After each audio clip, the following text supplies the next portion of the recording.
Isso, professora Doris, quantas histórias lindas, muito obrigada.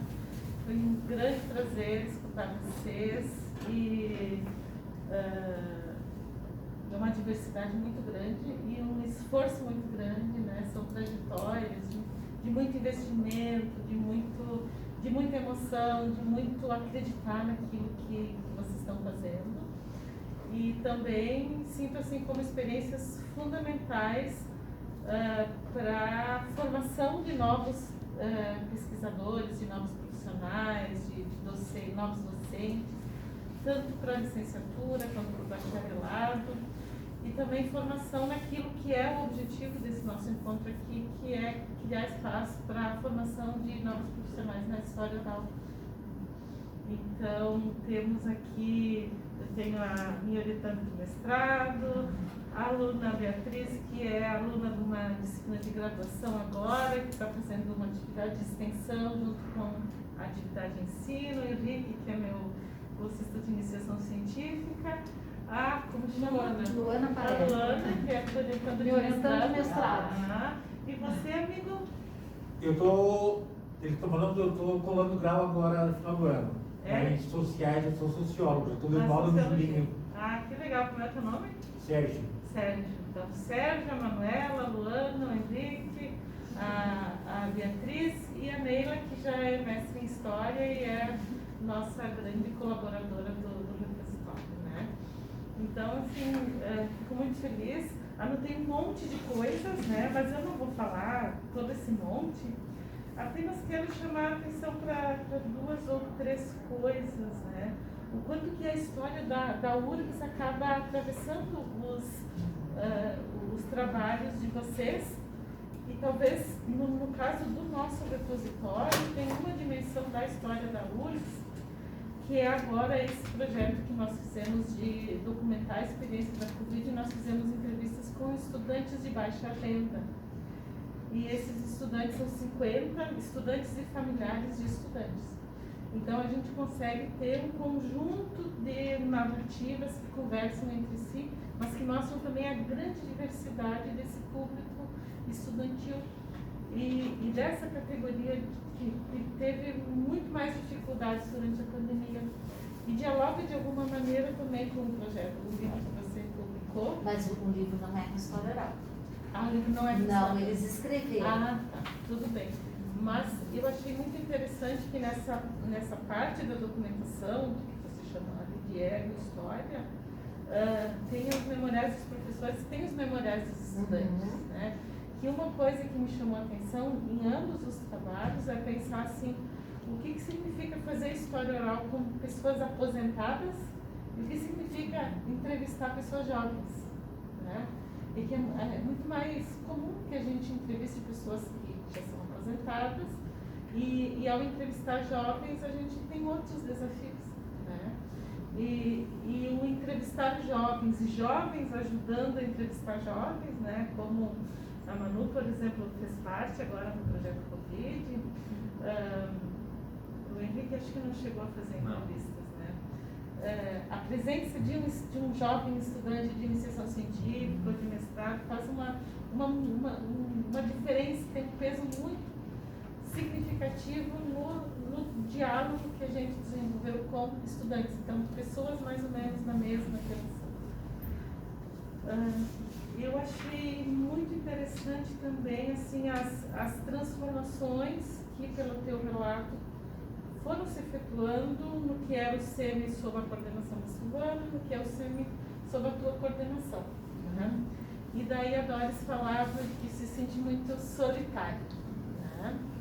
E aí vocês têm um espaço físico, que não é mais embaixo da escada, como aquela citação.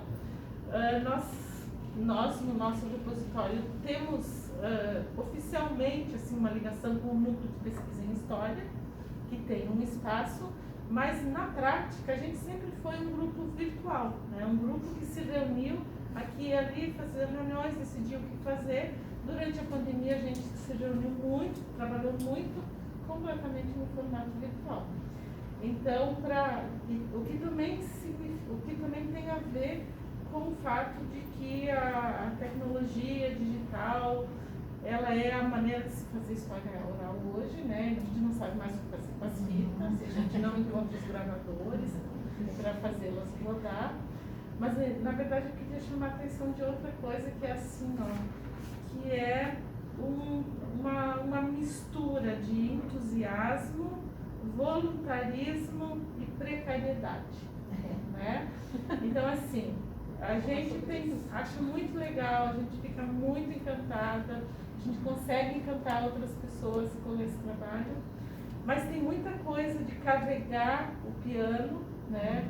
De buscar a caixa, de ir com o teu carro, muitas coisas que são resultado de uma precariedade, né? Porque sempre aquilo que a gente está fazendo está à mercê de a gente não conseguir fazer, porque depende muito mais de um pequeno grupo de pessoas do que de uma dinâmica que já estaria estabelecida, né? Então essa é a última observação que eu quero fazer é que quando a gente começou a montar o Uberco, e a intenção foi fazer uma coisa que vocês fazem, que é assim, que as pesquisas que os estudantes desenvolvem, que as entrevistas que resultam dessas pesquisas, muito bom você falar que não tem história oral sem projeto, né? Né? Não tem história oral sem projeto, então, só que tem projeto, tem TCC, dissertação em tese, e cada um guarda suas entrevistas. Então, inspirado em vocês, é que nós pensamos, não, mas a gente aqui precisa ter um lugar para guardar as nossas entrevistas, né? Então, essa necessidade e que está começando a se falar também que as revistas não vão mais aceitar artigos que não tenha lá um link para onde é que as entrevistas estão guardadas, o fato de que seria uma boa prática que as dissertações, teses e TCCs também tivessem um link para onde as entrevistas estão e assim por diante. As transformações digitais que estão acontecendo, elas favorecem, facilitam algumas coisas e elas geram outros compromissos, outras dívidas, né? A gente teria que fazer mais isso, mais aquilo, mais aquilo, mais aquilo outro. Mas sempre trabalhando com essa mistura entre entusiasmo, voluntarismo e precariedade. E aí, se depois das falas do pessoal vocês tiverem uma solução, por favor, vocês compartilhem com a gente, tá? Então, só vamos ver se tem algum comentário aqui, depois eu passo. Fazer assim, ó, vamos recolher todas as contribuições da plateia, depois, numa fala, cada uma de vocês tenta dar conta do que. Por favor. Uma de cada de você e outra de você. Você falou em garimpando memórias, depois que mudou para memória de movimento, que é bem mais eufônico realmente. Mas aí você usa uma frase depois que vocês estão atualizando memórias. Então, eu entendo uma maneira o que significa atualizar uma memória. Uma memória é uma memória, não tem como atualizar ela. Tá, isso tá. E depois para a senhora outra ali. Sim, memória oral ou história faz exatamente o quê? Porque se você, quando tem duas memórias do mesmo tema, mesmo assunto, eu lembro da facete de uma maneira, outra pessoa lembra de outra maneira, o que vai ser arquivado, o que vai ser escrito? As duas memórias ou como se busca a realidade do que foi mesmo? Que uma memória de alguém que tem Alzheimer é uma coisa, uma memória é outra coisa, e a memória, se eu for atualizar a memória, daqui a pouco eu vou alegorizar, colocar alegorias na minha memória, né? Cada vez que a gente usa a mesma coisa, a gente aumenta. Só isso. Muito obrigada. Mais alguém?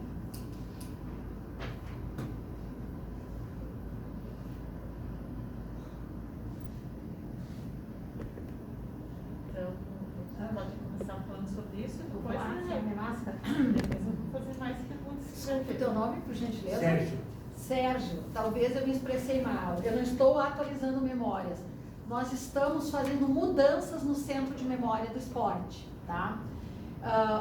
Esse projeto que se começou como arquivo de história oral e depois, durante décadas, mais de uma década, o Garimpando Memória sob a coordenação de uma outra pessoa, ele segue, claro que está sendo aperfeiçoado por nós, estamos discutindo ele, com a denominação de Memórias e Movimento, tá? Inclusive porque a professora Silvana manifestou que ela não desejava que usassem o nome do projeto dela. Então, respeitando essa manifestação dela e já tendo reflexões, porque eu sempre trabalhei com história oral, diferentemente de algumas pessoas dentro do CEMI, do Centro de Memória. Eu sempre trabalhei com pesquisa em história oral desde a graduação. Então, tá? Então isso é uma coisa. Segundo, acho bem importante a professora Carla falar, porque hoje, pós-pandemia, desde que eu assumi o CEMI, a nossa equipe é reduzida a, não sei se a 5 pessoas, né? Então, assim, os acervos e arquivos e museus, alguns têm fases muito boas e outras nem tanto. O Centro de Memória do Esporte, na coordenação da professora Silvana, felizmente, foi uma época que nós tínhamos um Ministério do Esporte e políticas voltadas para a preservação. Então, havia uma entrada de recursos para o Centro de Memória, que conseguiu, enfim, viabilizar, claro, com gestão, coordenação, competência e tudo mais, muitas bolsas para pessoas, né, professores, técnicos administrativos, estudantes, e tudo isso se extinguiu. Então, eu assumo o CEMI em 2019 e sem funcionário ou técnico qualquer, porque a técnica que trabalhou com ela durante, acho que quase 18, 19 anos também se afastou. Então, o CEMI hoje é essa precariedade, acho que a palavra é essa, de recursos humanos. Eu, uma professora de dança que felizmente eu consegui, depois de anos, veio trabalhar conosco. Ela tem uma organização muito boa, ela desenvolveu um teste de doutorado, ela trabalha com arquivos em dança, trabalha com história oral, e alguns bolsistas da área da dança, né? Eu tenho é o meu perfil, eu gosto de interagir, eu estou trazendo uma professora da fisioterapia e alguns alunos da educação física, né? De mestrado, doutorado. Então, o nosso grupo é pequeno, e aí essas questões que a professora Carla traz é o que a gente tem essa dificuldade. Então, hoje o CEMI está parado com esse trabalho de... Vou dizer parado assim, ele está num ritmo lento, né? Porque você precisa de uma equipe, como a professora Doris mostrou ali, né? Tornar público. É sempre um desejo nosso para que mais pessoas tenham acesso, mas de ter espaço, digitalizar, tudo isso, a gente precisa de pessoas, de especialistas nessas áreas, né? A gente acaba, eu sempre digo assim, eu estou lá junto com um bolsista montando um site, né? Com meus conhecimentos bastante rasos nessa área, mas é o que é possível. O que seria o mais adequado, né? Então, o caminho, olha só, nós estamos em 2022, em 1996, quando eu cheguei ali, o caminho era parecido com isso. Eu, com estudantes, né? A gente faz a limpeza, nós temos espaço físico. No retorno agora para as atividades presenciais, nós trabalhamos mais de um mês limpando luva, nós, comprando material. Eu não quero dizer nada, eu sou uma professora titular da URGS. A minha colega é uma professora associada da URGS. Estava todo mundo lá, limpando, os alunos de mestrado, doutorado. Então, a precariedade, assim, é algo, né, chega a ser assustador. Às vezes, eu não estou dizendo que porque eu sou uma professora titular que eu não possa colaborar. Mas a gente pinta a parede, limpa, faz tudo para que possa acontecer, né? Eu acho isso lamentável, eu não digo isso até porque a gente acaba fazendo às vezes de uma forma que não é a mais adequada, né? Determinados caminhos e processos, mas eu sempre digo, vamos fazer o que é possível, porque eu prefiro, né, fazer o que é possível e às vezes não sai da melhor forma, mas a gente está procurando fazer e manter o trabalho. E espero que com as mudanças no cenário nacional, político, a gente tem que ter essa esperança que a gente consiga de novo ter recursos, né, obter alguma coisa nesse sentido, tá? Então, desculpas, a palavra não é atualizando memórias, é revendo o trabalho, né? Foi um trabalho de um tempo, de um período, de uma pessoa, e a gente tem que manter. Fundamental, fizemos um trabalho de preservar tudo que foi feito, mas nós precisamos atualizar um pouco. A professora Carla trouxe aqui, né? Não tem como hoje a gente não fazer uso de entrevistas usando o Meet, né? as estratégias possíveis em razão da pandemia. E também isso é uma aprendizagem, né? São desafios para nós, para mim é um desafio, para os meus estudantes são. A gente vai construindo isso coletivamente. Então nós estamos nesse processo, assim, né? De entendendo e escolhendo os melhores caminhos, assim, possíveis nesse momento. Né? Com uma equipe que é bastante reduzida mesmo, né? Tá bom? Sérgio, se eu entendi a tua pergunta, né, a memória, a narrativa de memória, produto de uma entrevista, ela nunca traz a realidade, né, porque o passado passou. Então, a pessoa, ao falar, ao ser instada a falar por uma pergunta, estou falando já da entrevista, assim, que eu acho que fica mais fácil. Eu entendo que ela fala a partir dos lugares que ela ocupa no presente e no passado também. Esse passado dela reverbera. Quando eu digo que os professores falam a entrevista como se estivessem dando uma aula, é porque isso está muito enraizada numa prática de constituição dessas pessoas. Mas nunca, a realidade passada ela é inatingível, ela é inapreensível.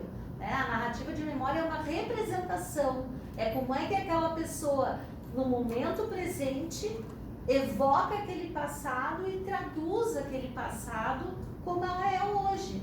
E por isso que, claro, não é a melhor palavra atualizando memória, mas a memória, eu entendo que ela de certa forma, ela é atualizada. Se a gente pensar que uma pessoa pode contar uma versão de uma lembrança de um jeito, e mês que vem ou ano que vem eu converso com ela e ela pode contar sobre a mesma pergunta uma outra versão, a gente vê como isso é marcado por subjetividades, mas isso não quer dizer que seja que a narrativa de memória não seja um documento confiável, legítimo. Acho que essa é uma discussão que já está, né, que é lá no teu início, né? Hoje a gente já entende que todo documento, né, tem as suas questões, as suas interdições, as suas subjetividades. Não, eu até entendo, porque se você vai conversar, eu sou do interior, né? Pessoas antigas e eu tenho 60 anos já, mais velho que todos vocês. Se você vai conversar com parentes meus de 80, 90 anos, você vai rever histórias de soledade lá que não são bem como os jornais contaram, estava conversando com eles, né? Eu entendo isso. É a versão da pessoa que também tem um pouco da memória coletiva. Posso fazer um comentário? Claro. Eu fiz, até anotei aqui para não esquecer, eu fiz aqui a disciplina com a professora Regina Weber. Eu fiz muitas disciplinas aqui de História, com a professora Sandra Pesavento. E eu me lembro que uma situação que eu trouxe para ela em aula, eu era a estrangeira, que se era possível desenvolver uma pesquisa só utilizando história oral, né? E na época foi uma discussão, assim, e aí, escutando agora, então, a questão que nós chegamos no fim, né, e eu guardei aquilo e até hoje, a necessidade de confronto, do cotejamento das fontes, né? Eu jamais ousaria, até trago isso, eu acho que é uma reflexão interessante, porque eu acho que ele traz isso, né? Não só as diferentes versões, mas construir uma pesquisa e um trabalho só utilizando fontes orais, não acessando, como você disse, os jornais trazem algo que entra, né? A versão é diferente da história oral. Então, na disciplina da professora Regina Weber, que é uma oportunidade muito boa, era voltada para a história oral, né? A gente tinha esse tipo de discussão.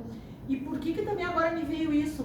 Porque tem um livro de uma professora na nossa área chamada Kátia Rubio, não sei se vocês já tiveram acesso, Os Medalhistas Olímpicos, que é baseado só com história oral, que duas pessoas que deram depoimento ali, porque o critério que ela escolheu são atletas que participaram dos Jogos Olímpicos.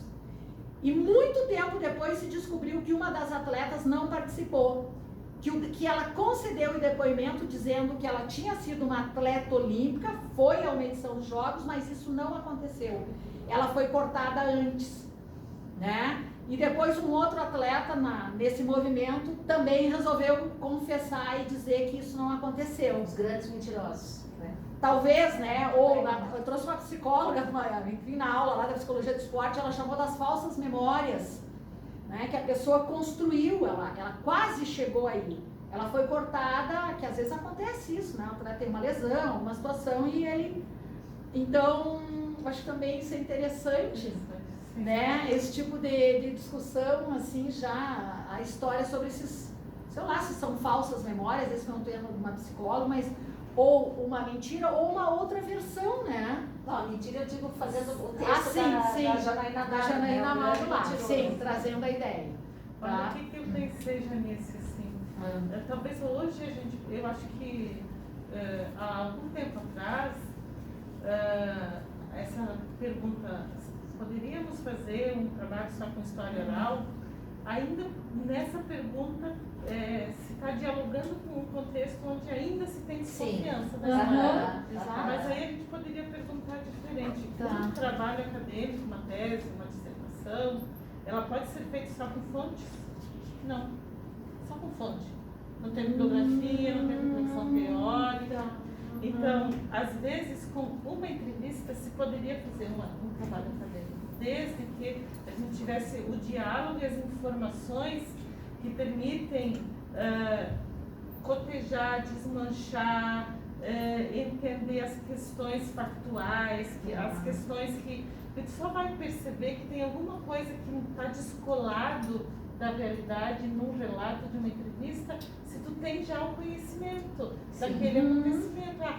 Mas essa greve aconteceu no ano tal, e não no tal ele está dizendo tal coisa, mas aí isso te leva a tentar entender por que ele misturou essa história com aquela. Então eu acho que talvez hoje a gente pudesse dizer, assim como tu não pode fazer uma tese só com fontes orais, tu não pode fazer uma tese só com jornais. Porque as fontes são um dos pés de um tripé, que é a referência bibliográfica e que é a discussão teórica, né? E a discussão metodológica, que anda mais ou menos pelo meio de tudo. Sim. Então, quando eu falei só com a história oral, pensando que o único tipo de fonte acessada seria os depoimentos orais. Mas eu quero dizer mas que eu entendi que houve uma mudança de um tempo em que, não sei se vocês concordam, houve uma mudança de um tempo em que, para garantir a validade da história oral, tinha que checar e ver se a pessoa não estava nisso. Acho que isso está superado. Acho que isso está superado, e boas teses só com história oral, mas e com bibliografia, se sustenta. No caso, só para complementar, da minha tese, ela foi dividida em 2007, já tem 15, eu olho para o meu filho e digo, é o tempo da tese, né? 15 anos. Ela foi eminentemente, porque eu acho, de história oral, porque tudo depende de qual é o problema da pesquisa. E no caso, a pesquisa que eu desenvolvi, a problemática era o seguinte, era entender que memória eles construíram sobre o tempo da escola. E começou a me irritar aquilo de ouvir tanta, como a escola era maravilhosa, como a escola era maravilhosa, como a escola... Aí daqui a pouco, um dia eu consegui entrevistar alguém que disse, nossa, a escola era horrível, a gente não tinha o que comer, ninguém ficava com a gente, passava frio e não sei o quê. Aí, então eu trabalhei com as narrativas, mas não no sentido de dizer quem é que estava certo, quem dizia que a escola era boa, quem dizia que a escola era ruim, mas sim tentar entender por que aquelas pessoas produziram aquele tipo de narrativa. E foi eminentemente, teve algum documento escrito, mas em outros capítulos contextuais, né? Complementaram. O forte da tese foi, por isso que eu disse que a Cléa Bose foi a grande referência, né? Sim, claro.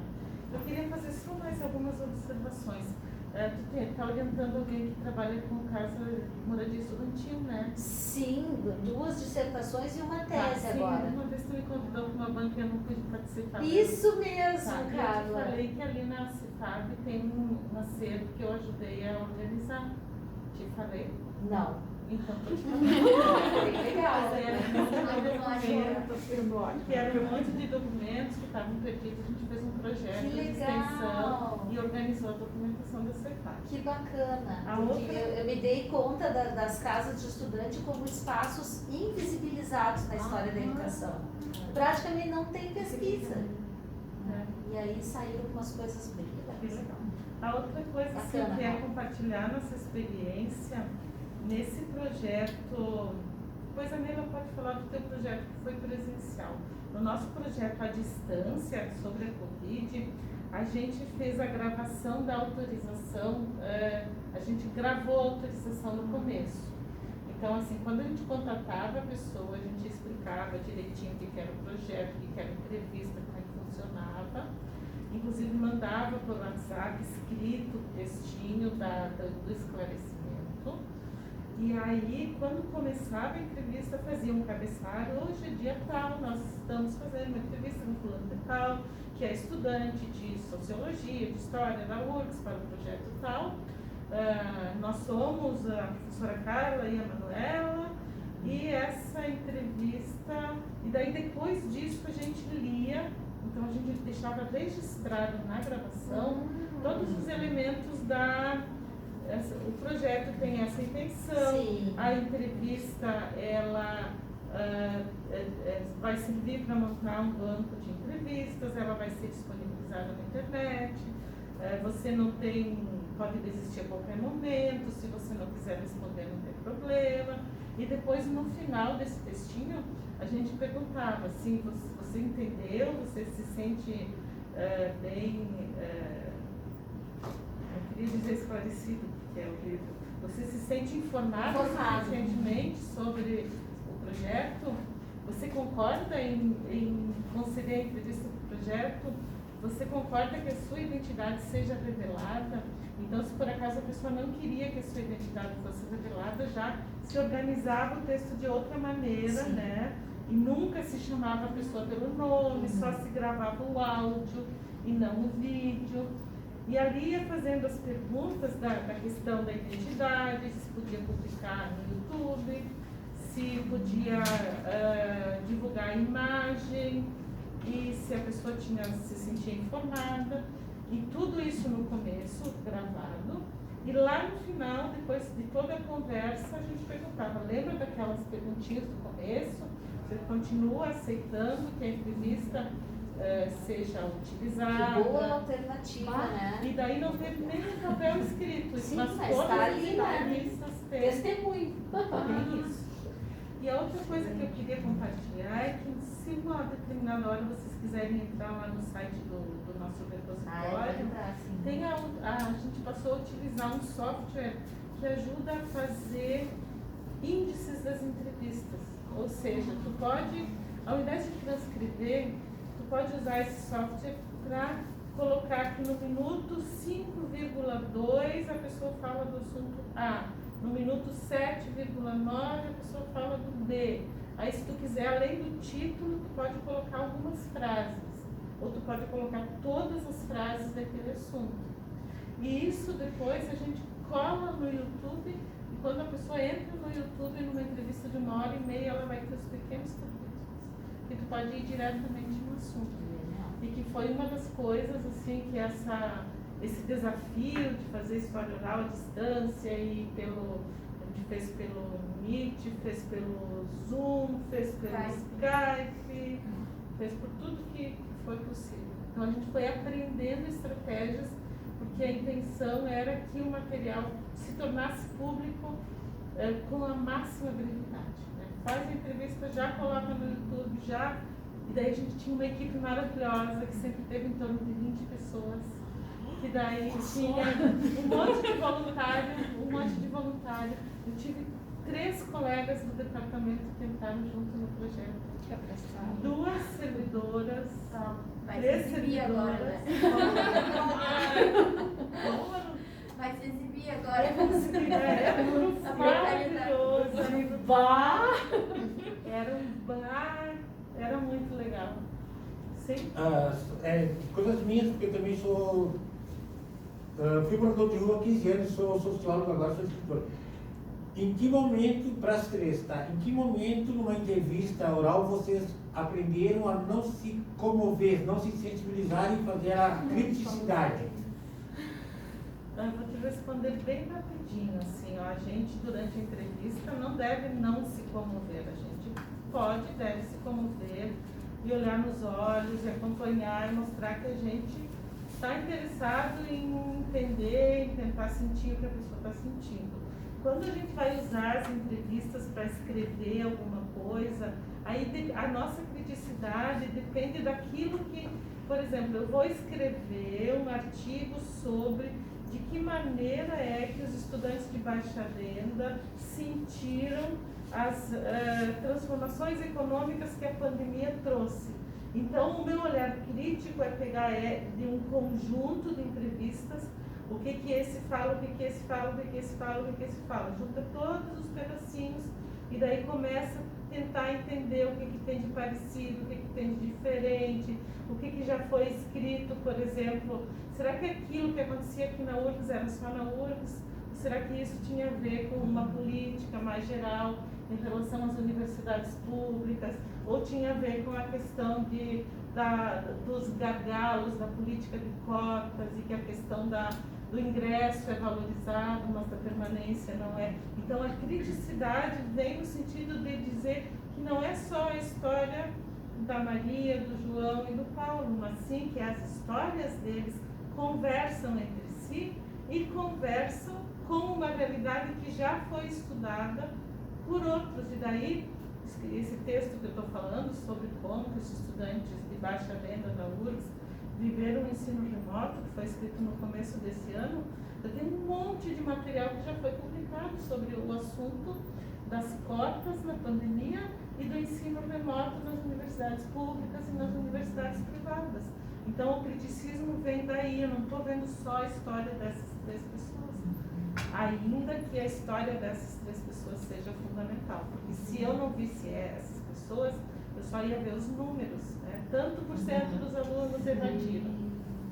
Então, Porque algumas questões também saem da própria narrativa de algumas entrevistas que acabam nos sensibilizando a ponto de a gente se questionar sobre temas que não faziam parte da nossa realidade, mas que naquele contexto nós conseguimos ter empatia suficiente para perceber a problemática que existia naquele processo. Então, parte da sensibilidade da pessoa que está construindo junto com o entrevistado a narrativa também acaba influenciando em como a gente vai fazer as perguntas depois no uso dessa narrativa no processo de escrita, né? Então, algumas sensibilidades ali que ligam as pessoas no diálogo fazem com que outras questões sejam feitas que não tinham sido pensadas antes. Ou questões que aproximem, né? Também, às vezes, tu vai entrevistar uma pessoa que passou pela mesma coisa que tu não tem como... Talvez a pergunta que só tu possa fazer aquela pergunta para aquela pessoa, porque é uma coisa que vocês compartilham, né? Então, cada entrevista é única. E tem até textos que falam sobre o choro numa entrevista, sobre a raiva, sobre essas emoções que são humanas, que não tem como elas não estarem presentes, né? E tu chora junto. Às vezes se chora junto.